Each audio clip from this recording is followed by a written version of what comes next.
Okay, this is part three.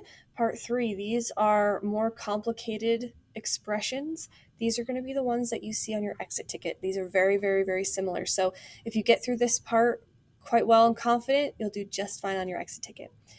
Make sure that up until this point, you have to make sure that you get the first two parts approved.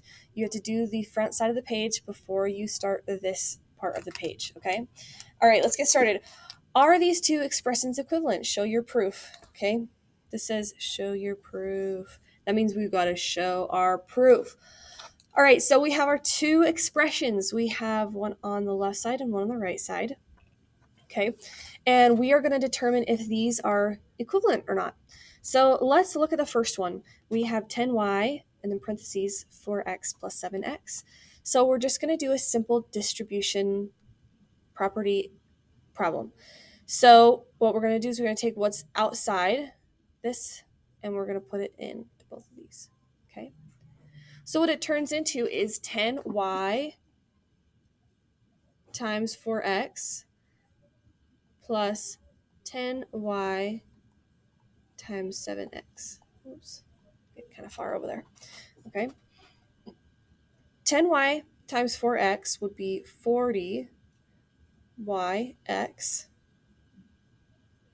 And then plus 10y times 7x would be 70yx. Okay. Well, because these two terms both have y and x in them like that, we actually can combine these because we have 40 of the same thing as 70. They're both the same thing, xy and xy, or yx and yx. So 40 plus 70 is 110yx. Okay. So we're going to do the other side now. We have 40xy plus 70x. Now, because we have xy over here and we have just x over here, we can't combine these two things. If you look at this part,